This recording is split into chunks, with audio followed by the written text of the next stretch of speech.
교독하도록 하겠습니다. 21절 제가 먼저 읽겠습니다. 이는 그때 큰 환란이 있겠습니다. 창세로부터 지금까지 이런 환란이 없었고 후에도 없으리라.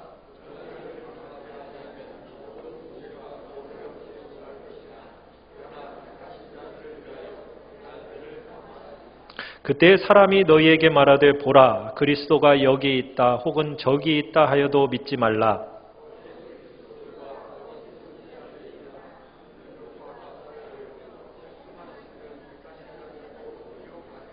보라 내가 너희에게 미리 말하였노라.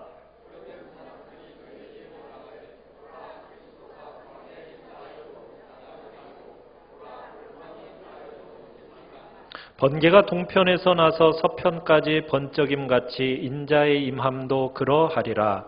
죽음이 있는 곳에는 독수리들이 모일 것이니라. 아멘. 우리 말씀의 제목을 같이 읽겠습니다. 시작. 택하신 자들도 미혹하는 시대. 택하신 자들도 미혹하는 시대라는 제목을 가지고 말씀을 나누고자 합니다. 요즘 우리 한누리 전원교회 성도들 가정에 이상한 편지가 전달되었다는 소식을 듣게 되었습니다. 그 제목은 세상 끝 말세와 신앙이라는 제목으로 편지 한 통들이 집집마다 배달이 되어졌다는 얘기를 들은 거예요. 그 내용을 이렇게 제가 살펴보게 되었는데 그 내용을 살펴보니 이단에서 사용하는 그 단어들이 사용되어 있음을 보게 되었습니다. 그 단어들은 신천지에서 사용되어지는 단어들이 그곳에 사용되어 있었습니다. 신천지는 성경을 풀이할 때 비유풀이와 짝풀이로 성경을 풀이해 나갑니다. 그렇게 해석해 나가요. 가장 기본적인 비유라는 것을 이제 시라는 것을 말씀이라는 것, 또 밭이라는 것을 사람, 또 교회, 또 나무는 사람, 가지는 제자, 잎은 전도자, 새는 영 하면서 성경 자체를 비유적으로 말씀을 비유로 풀어 나가는 겁니다. 그러면서 그 비유의 정점이 있습니다. 그 비유의 정점은 이만희가 교주인데 이 이만희가 신약에 약속한 목자요 다른 보혜사요 때를 따라 양식을 나눠줄 충성된 종이요 새 요한이요 이긴 자요 예수의 새 이름이다. 이런 식으로 이제 부르는 겁니다. 오늘 제가 칼럼에다가 바로 알자 사이비 종교 집단 신천지라는 제목을 가지고 제가 그 부분에 대해서 이 내용을 이렇게 써놨습니다. 신천지가 어떻게 해서 생겼고 그 신천지에서 지금 하고 있는 미혹의 방법이 어떠한 내용들이며 또 이 신천지 예방을 위해서는 우리가 어떤 수칙을 가지고 있어야 할까라는 내용을 가지고 이 신천지의 내용을 제가 적어놨습니다. 여러분들이 한번 보시고 그 부분에 대해서 우리가 경각심을 가져야 된다라고 생각이 되었습니다. 사랑하는 성도 여러분, 지금 우리가 사는 시대는 거짓과 미혹의 시대 속에 살고 있습니다. 누구도 저는 잘못된 왜곡된 신앙에 빠지지 않아요. 저는 이단 같은 데는 빠지지 않습니다. 라고 여러분 자신할 수 있는 사람이 여러분 이 세대 가운데 없습니다. 어리석어서 그릇된 신앙의 길로 빠지는 게 아닙니다. 여러분 우리가 거룩한 긴장 속에서 살아야 됩니다. 거룩한 긴장 속에서 살지 않으면 우리도 언제 이 미혹의 길로 빠질지 모르는 거예요. 우리 그것을 조심해야 되고 오늘 본문의 이제 24장의 내용을 보시면은 우리 예수님께서 주님의 그 재림과 세상의 종말의 때와 징조를 제자들이 물었을 때 그에 대한 답변으로서 24장을 주님께서 말씀하신 겁니다. 예수님께서 제자들에게 마지막 시대는 어떤 시대인가? 4절을 보시면은 이렇게 얘기하고 있습니다. 마지막 시대는 어떤 시대인가? 사람이 미혹을 받지 않도록 주의하라. 무슨 시대라고 얘기하고 있는 겁니까? 거짓과 미혹의 시대라는 겁니다. 마지막 시대는. 그것을 밝히신 거예요. 그러니까 말세의 가장 중요한 특징 중에 하나는 거짓과 미혹이 세상을 판치고 있는 겁니다. 그리고 그 뒤에 또 보시면 6절로 8절을 보시면 마지막 시대는 어떤 시대인가? 끊임없는 전쟁과 기근과 지진으로 평화가 사라지는 시대가 될 거다. 성경 예수님은 그렇게 말씀하십니다. 그러니까 마지막 시대는 미혹의 시대요, 재난의 시대가 될 거라는 얘기예요. 그래서 세상은 너나 할 것 없이 고통을 겪게 될 거라는 겁니다. 그런데 그 중에서도 누가 제일 많이 고통을 겪게 될 건가? 믿는 신자들이 고통을 겪게 될 거라고 주님은 말씀하십니다. 믿는 신자들이 가장 극심한 고난을 겪게 될 것이다. 마지막 시대가 되면 이 신자는 믿음 때문에, 우리가 이 믿음 때문에 온 세상에 핍박을 받게 될 것이고 미움의 표적이 될 거라고 주님은 말씀하세요. 경우에 따라서는 죽임을 당하는 일도 있을 것이다. 그러니까 믿는 자는 안팎으로 위험과 고난을 당하게 될 거라고 성경은 얘기하고 있어요. 교회 안에서는 많은 거짓 선지자와 적그리스도들이 일어나게 될 것이요, 그래서 우리 믿는 자들을 미혹하게 될 것이며, 또 밖으로는 끊임없는 핍박과 고난이 있을 거라는 거예요. 그래서 거짓과 미혹이, 미움과 갈등이, 불법이 성행하는 가운데 점점 사랑이 식어지게 될 거다. 12절에는 그렇게 얘기하고 있습니다. 그런데 이런 와중에서 주님은 천국 복음을 어떻게 줄 건가? 13절 14절에 보시면 이 천국 복음은 땅끝까지 전파될 것이다 라고 말씀하고 있습니다. 그러면서 우리 믿는 자에게 요구되는 게 있습니다. 끝까지 인내해라. 인내하면서 믿음을 지켜내라. 그럴 때 너희가 구원을 얻게 될 것이다. 사랑하는 성도 여러분, 마지막 시대는 거짓과 미혹의 시대요, 환란이 끊이지 않는 재난의 시대가 될 것이요, 그러면서도 그런 가운데서도 죄인을 구원하시려는 그 하나님의 거룩한 뜻이 이루어지는 완성의 시대가 될 것임을 우리에게 말씀하고 계시는 것입니다. 그렇다면 마지막 시대에 믿는 자가 당할 핍박과 고난, 도대체 얼마나 심할까요? 오늘 우리가 읽은 21절에 보시면은, 21절에 보면 이때 닥칠 환란을 가리켜서 어떤 환란이라고 성경은 얘기하고 있습니까? 큰 환란이라고 얘기하고 있습니다. 역사가 시작된 이래로 유례가 없는 환란이 될 것이다. 그래서 22절에서는 이렇게 말씀을 하세요. 하나님께서 만약 그날을 감해 주시지 않았다면 어떤 육체도 견딜 수 없는 특별한 환란의 날이 될 것이다. 얼마나 무자비하고 얼마나 집요한지 그 고통의 날을 주님께서 줄여주시지 않았다면 모든 육체는 구원 얻지 못할 정도의 큰 환란이라는 것이라는 거예요. 사람이 견딜 수 없는 혹독한 환란. 그러므로 그 누구도 믿음을 지킬 수 있다 장담할 수 없을 거라는 겁니다. 그래서 22절 마지막에 그렇게 하는 거예요. 그러나 택하신 자들을 위하여 그 날들을 감하시리라. 주님께서 그런 극한 환란 중에서 택하신 자들을 지켜주시겠다고 약속하고 계시는 겁니다. 단순히 고통을 면해 주겠다, 단순히 고통을 덜 받게 해주겠다, 이런 얘기가 아니라 믿음을 지킬 수 있도록 하나님께서 붙들어 주시겠다는 겁니다. 그렇다면 하나님께서는 성도와 교회에 이런 환란의 시대를 겪게 하시는 이유가 뭘까요? 왜 하나님께서는 우리에게 이런 큰 환란이라는 것을 통과하게 하시는 걸까요? 그것은 성도와 교회를 시험에서 무너뜨리기 위해서 그런 걸까요? 절대로 그렇지 않죠. 하나님께서 우리를 불같은 시험, 이 큰 환란을 통과하게 하시는 이유는 우리를 연단하셔서 우리를 정금같이 순전하게 하시려는 하나님의 깊으신 뜻이 있습니다. 하나님께서는 교회가 그리스도의 거룩한 신부, 순전한 신부로 세워져 가기를 원하시는 겁니다. 그래서 하나님께서는 마지막 시대에 이 큰 환란을 통과하게 하시는 겁니다. 재난과 환란만 급심한 것이 아닙니다. 무엇도 또한 유례가 없을 것을 얘기하고 있습니까?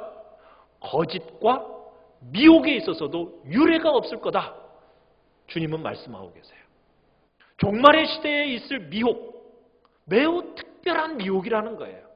수많은 그리스도, 수많은 거짓 그리스도, 수많은 거짓 선지자들이 출현해서 택하신 자들까지도 미혹하는 시대가 될 거다. 그만큼 심각한 시대가 될 것을 주님은 예언하고 계시는 겁니다. 우리 23절, 24절을 같이 한번 읽어봅시다. 23절, 24절 시작. 그때 사람이 너희에게 말하되 보라 그리스도가 여기 있다. 혹 저기 있다 하여도 믿지 말라. 거짓 그리스도들과 거짓 선지자들이 일어나 큰 표적과 기사를 보여 할 수만 있으면 택하신 자들도 미혹하리라. 예수님께서는 장차 오게 될 이 미혹에 대해서 이렇게 말씀하고 계시는 거예요. 여러분 어느 사회나 마찬가지입니다. 사회가 굉장히 어려워지잖아요. 그러면은 뭐가 득세를 합니까? 사이비 종교 집단이 득세를 합니다. 사이비 사상들이 득세를 하는 거예요. 범람하게 되는 거예요. 어려운 때일수록 사람들이 자꾸 뭔가를 붙잡으려고 하잖아요. 뭔가를 의지하려고 하거든요. 그래서 간절하게 찾는 거예요. 그런 사람의 심리에 호소하면서 드나드는 어떻게 보면 다가오는 그런 거짓말들이 그 시대 속에는 성행하게 되는 거예요. 우리가 그렇지 않습니까? 평상시에도 여러분 한 개인이 어려움을 당하잖아요. 그러면 어때요? 그런 사정을 이용해가지고 득을 보려고 하는 사람이 꼭 있어요. 사기꾼들이 달려든다고요. 마치 달려들 때는 어떻게 달려듭니까? 우리를 동정하는 듯이 달려들거든요. 그리고는 당장 마치 뭔가를 해결해 줄 수 있는 것처럼 온갖 달콤한 말로 이런 말 저런 말로 꿰는 것을 우리 흔하게 보지 않습니까? 그런 말들 귀에 달콤해요. 그러나 실제로는 어떻게 돼요? 그 말에 넘어가는 순간 그 사람은 깊은 수렁과 파멸에 빠지는 것을 보게 되잖아요. 그 사람의 모든 말들이 거짓말이었다라는 것을 우리가 경험해 보지 않습니까? 기가 막힌 건 뭐예요?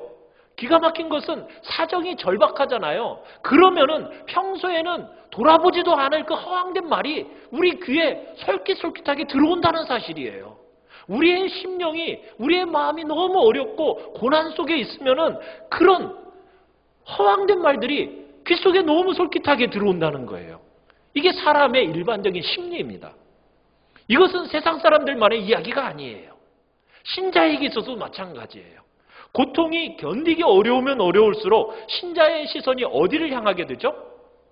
하늘을 향하게 됩니다. 그렇죠? 우리 성도들은 어려움에 딱 접하는 순간 하늘을 향해서 우리의 눈이 올려지게 돼 있어요.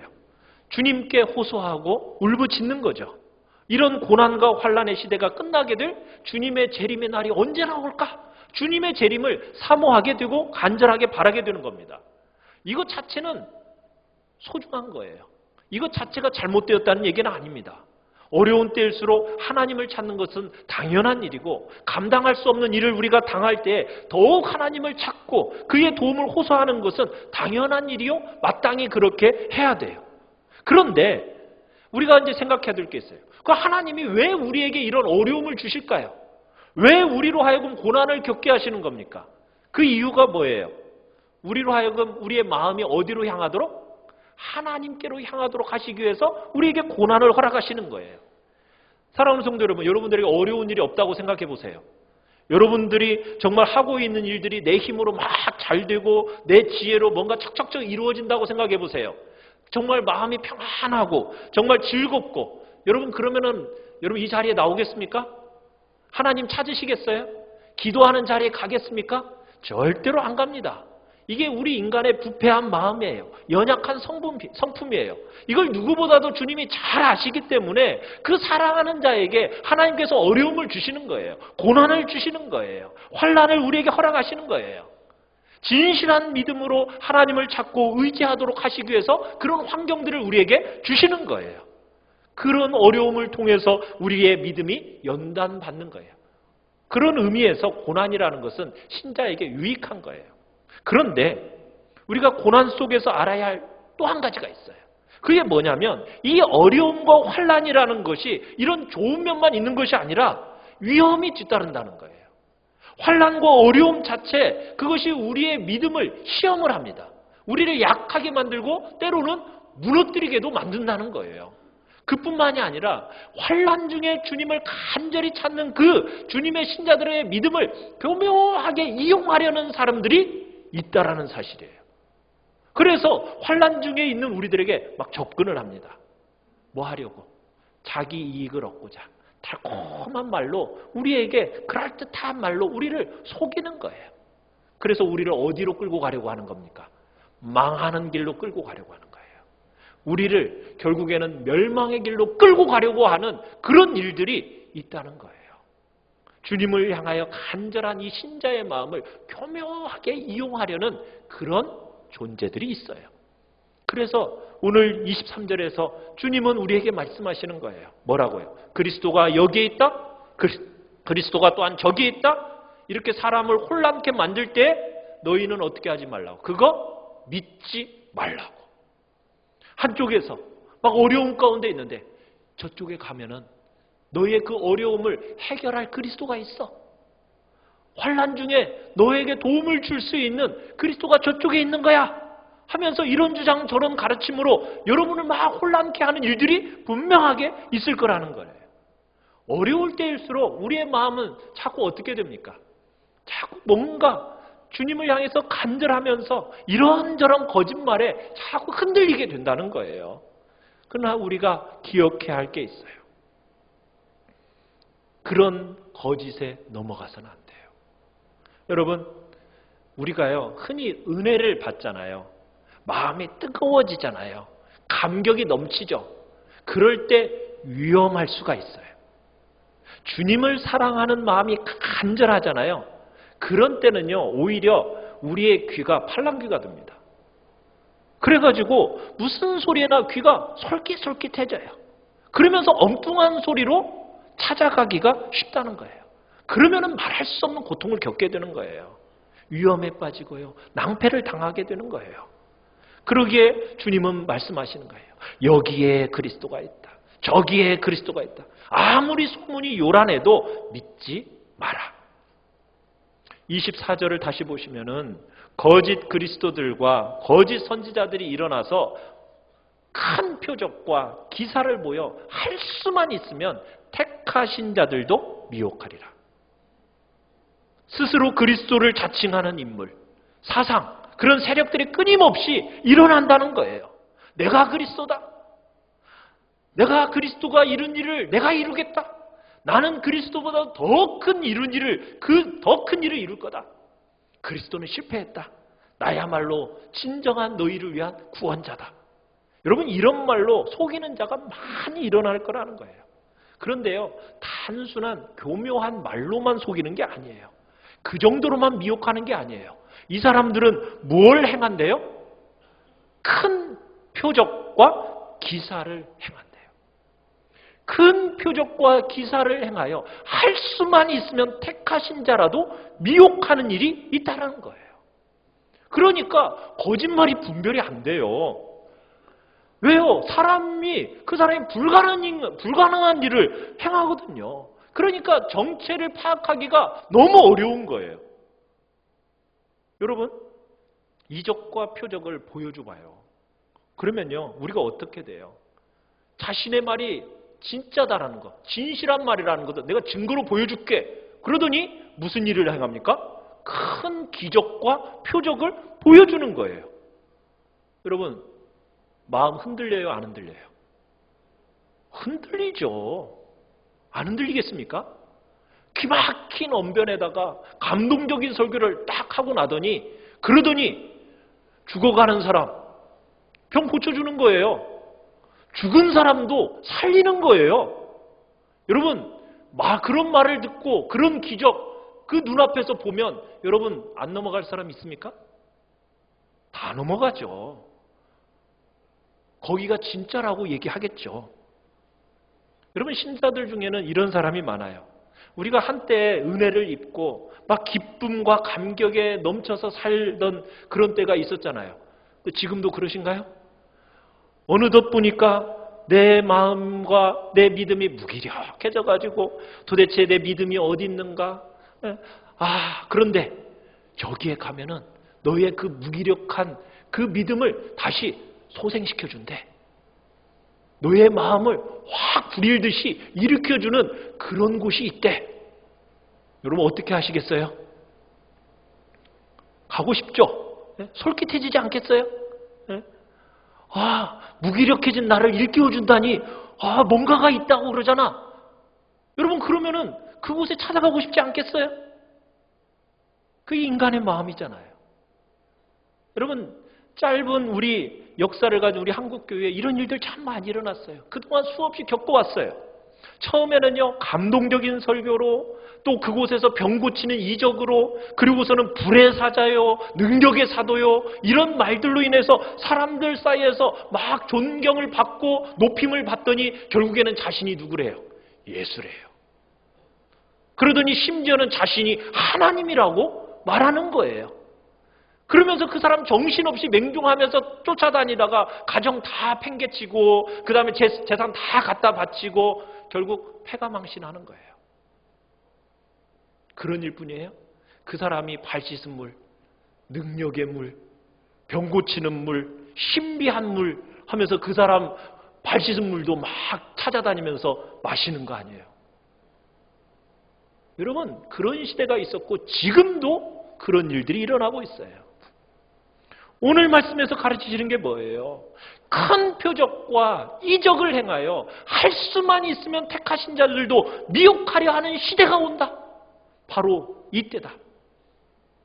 그의 거짓말이 너무나 진실 같다. 신령한 능력이 역사하니 도저히 부인할 수 없을 정도라는 거예요. 그러니 우리 신자들조차 믿음이 어떻게 돼요? 흔들흔들 하는 거죠. 거짓으로 우리를 미혹하는 거, 결국에는 그 거짓으로 따라가는 거예요. 우리의 믿음을 파괴하고 우리를 망하게 하는 일이 이 세대 속에 있다라는 거예요. 여러분, 여러 가지 면에서 마지막 시대는 우리를 미혹하는 시대입니다. 우리 신자들까지도 안전하다 말할 수 없는 시대를 우리는 살고 있어요. 그래서 주님께서 25절에서 뭐라고 당부하고 계십니까? 25절 같이 한번 읽어볼까요? 시작. 보라, 내가 너희에게 미리 말하였노라. 주님께서 다짐하면서 말씀해요. 내가 너희한테 뭐 했다고? 미리 말했다. 구약 에스겔서 14장 10절에서는 이런 말씀이 있어요. 선지자의 죄악과 그에게 묻는 자의 죄악이 같은즉 각각 자기의 죄악을 담당하리니. 하나님은요, 거짓 선지자들의 죄악만 묻는 게 아닙니다. 그 거짓 선지자들에게 묻는 자들의 죄악도 동일하게 보시고 그 죄악을 담당하게 하시겠다는 거예요. 구약의 선지자도 하나님께서 구약 선지자를 통해서 말씀을 하셨어요. 거짓 선지자에 대해서 미리 경고를 하시는 거예요. 거짓 선지자뿐 아니라 그에게 묻는 자도 내가 같이 벌하겠다. 여러분, 주님이 오늘 우리에게 말씀하시는 게 뭐예요? 내가 너희들한테 미리 말했다. 미리 말했다. 너 그러니 경솔하게 어리석은 판단으로 너희들 그렇게 미혹당하지 말아라. 너희들 스스로 책임질 일이다. 너 그러니 마지막 시대를 살아가는 너희들 내가 미리 말한 거 주의해서 조심해서 듣고 너희들 미혹당하지 마라. 주님이 지금 우리에게 경고하고 계시는 거예요. 사랑하는 성도 여러분, 이 시대는 환란이 끊이지 않는 재난의 시대입니다. 이 시대는 거짓과 미혹이 난무하는 미혹의 시대입니다. 이 시대 속에서 우리 어떻게 해야 할까요? 그죠? 나는 구원의 확신이 있어. 나는 구원 받을 거야. 여러분, 이런 구원의 확신의 믿음만 가지고 서면은 우리가 이 세상을 잘 살아갈 수 있을까요? 여러분, 그것으로는 부족합니다. 많은 사람들이 여러분 이단에 빠져가고 있어요. 신천지, 하나님의 교회, JMS, 여호와의 증인, 여러 이단들이 우리 주위에 우죽순처럼 일어나면서 많은 믿는 신자들이 그리로 몰려가고 있다는 사실을 알고 계십니까? 우리도요. 그들의 말에 언제 어떻게 현혹될지 알 수 없어요. 그래서 주님이 거듭 당부하시면서 조심하라고, 내가 너희들한테 미리 말한다. 경솔하고 어리석은 판단으로 미혹에 넘어가는 일이 없도록 주의해라. 조심해라. 무엇이 바른 길이고 무엇이 바른 태도인지 우리에게 말씀하고 계시는 거예요. 사랑하는 성도 여러분, 기독교는요, 진리를 가지고 이야기하는 종교입니다. 진리를 가지고. 진리를 떠나서는 이야기할 수가 없어요. 기독교는 진리로부터 시작해서 진리 안에서 모든 것을 하는 종교가 기독교예요. 그런데요, 오늘날 기독교의 문제가 뭔지 아십니까? 진리로 이야기하지 않고 자꾸 경험을 얘기해요. 체험을 얘기해요. 주관적인 거, 감정적인 거. 여러분, 이런 대로 우리 교회들이 빠져가고 있다는 거예요. 물론 하나님의 진리라는 것은 체험 그리고 경험과 상당히 맞물려 있습니다. 그러나 우리가 경험과 감정에 치우치게 되면 그건 바른 진리가 아닙니다. 진리는 언제나 객관적이어야 돼요. 우리가 신앙에서 이탈하게 되는 이유가 뭔지 아세요? 우리의 신앙을 자꾸 경험적으로, 주관적으로, 감정적인 것으로 기초할 때 우리의 신앙에 이탈이 일어나는 겁니다. 객관적으로 분명히 분별할 수 있는 이 객관적인 진리가 있어야 되는데 우리의 마음에 이 객관적인 진리가 없는 거예요. 그러면서 내 마음대로 개인의 판단을 따라서 마음이 가는 대로 우리가 신앙생활을 한다는 거예요. 그러면요, 우리의 신앙은 여러분 잘못된 곳으로 빠지기가 쉽습니다. 우리의 신앙은 객관적인 진리 위에 세워져야 됩니다. 교리적 진리에 우리가 세워져야 돼요. 이 교리적 진리에 전적으로 의존해야 되는 거예요. 여러분, 아무리 놀라운 체험을 했더라도, 아무리 직접 하나님을 직접 보았다, 여러분 그렇다 할지라도요, 이 객관적인 진리, 교리를 알지 못하는 사람의 신앙 수준은 유아 수준인 겁니다. 유아 수준을 넘어서기가 어려워요. 아무리 자기는 이런 체험, 저런 능력 경험했다, 여러분 스스로는 자신이 성장했다고 말할지 몰라도, 생각할지 몰라도 교리를 알지 못하고 진리를 알지 못하는 신앙은, 그 신앙은 제자리 걸음하는 신앙일 수밖에 없는 거예요. 여러분, 우리의 신앙은 체험을 의존하는 신앙이 아닙니다. 하나님의 말씀에, 진리에 근거한, 교리에 근거한 신앙입니다. 제가 그래서 오늘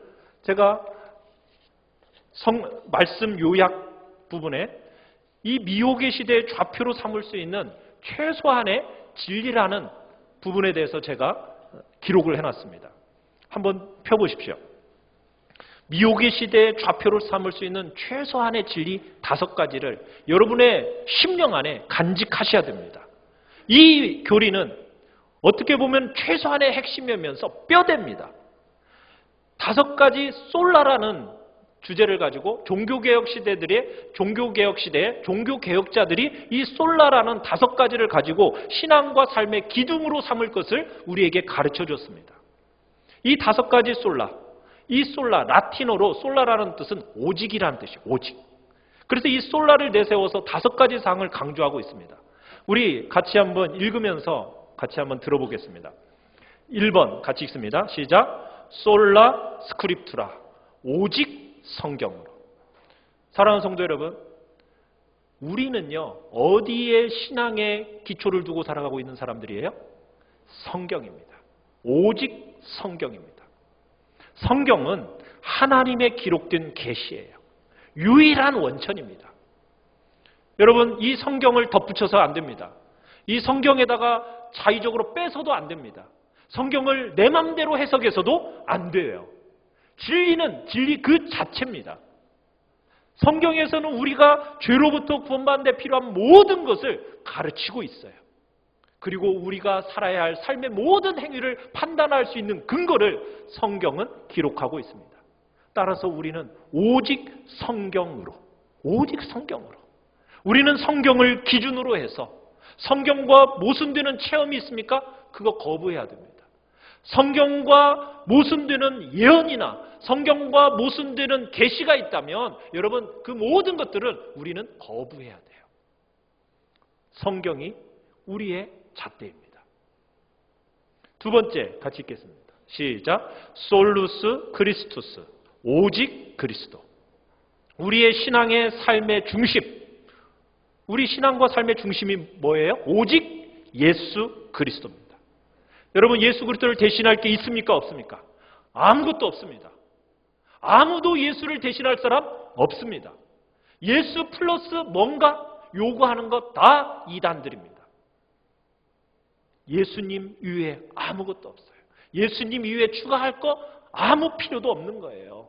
여러분, 예수 그리스도 위에다가 뭔가를 덧붙이려고 하는 거, 문화로, 뭔가를 향한 기대로 자꾸 덧붙이려고 하는 것들 다 이단에서 오는 사상들입니다. 다 잘못된 거예요. 오직 그리스도의 정신을 회복해야 됩니다. 세 번째, 시작. 솔라 그라티아. 오직 은혜로. 여러분, 우리가 구원을 어떻게 받았습니까? 오직 은혜로 구원을 받았어요. 구원의 시작부터 구원의 끝까지 오직 은혜입니다. 인간의 공로는 없어요. 인간의 행함, 인간의 노력, 인간의 자격, 아무것도 구원에 덧붙여지지 않습니다. 오직 은혜입니다. 율법적인 태도로 구원에 접근하는 시도는 계속해서 있어 왔어요. 여러분, 오직 은혜로 구원받은 거지 뭔가 나의 행위로 되어지는 게 아니에요. 우리는 오직 은혜로의 정신을 회복해야 됩니다. 네 번째, 시작. 솔라 피데. 오직 믿음으로. 여러분, 우리가 의롭다함을 받는 것이 어떻게 의롭다함을 받는 겁니까? 오직 예수 그리스도를 믿음으로 말미암아 우리가 의롭다함을 얻는 거예요. 예수 그리스도의 공로, 십자가의 공로, 그 핏공로를 의지해서 예수 그리스도를 믿는 믿음으로만 우리가 구원을 받는 것이요, 의롭다함을 얻는 거예요. 다른 행함이 들어가는 게 아니에요. 가톨릭은 믿음으로만은 안 된대요. 전통을 덧붙여야 된대요. 선행을 덧붙여야 된대요. 아니에요. 오직 예수 그리스도를 믿는 믿음으로만 우리가 구원을 얻는 거요, 의로움을 이야기하고 있어요, 성경은요. 최근에 세상 사람들은 합리성을 중요시해요. 그러다 보니까 세상 정신은 믿음으로 의롭게 된다는 것을 믿지 않습니다. 그 교리 자체를 부인해요. 그러나 우리는 세상이 인정하건 세상이 부정하건 우리는 이 진리 위에 우리는 서야 됩니다. 오직 믿음으로 의롭게 되고 오직 믿음으로 구원을 얻는다라는 이 교리가 우리의 교회를 세우는 기초요 복음의 핵심인 겁니다. 다섯 번째, 시작. 솔리데오 글로리아. 오직 하나님의 영광을 위하여. 구원은 하나님에 의해서 이루어졌습니다. 구원은 전적으로 하나님께 속한 것이기에 우리는 항상 하나님께 영광을 돌려야 되는 거예요. 우리에게는 자랑할 게 없습니다. 우리는 하나님 앞에 내세울 거 아무것도 없어요. 오직 하나님만이 영광을 받으시도록. 예배를 통해서 하나님이 영광을, 우리의 삶의 전체를 통해서 하나님만이 영광을 받으시도록 그분께 영광을 돌려드리는 것이 우리의 삶의 기초가 되고 우리의 삶의 본분인 겁니다. 사랑하는 성도 여러분, 이 다섯 가지 교리를 마음속에 깊이 새겨 놓으십시오.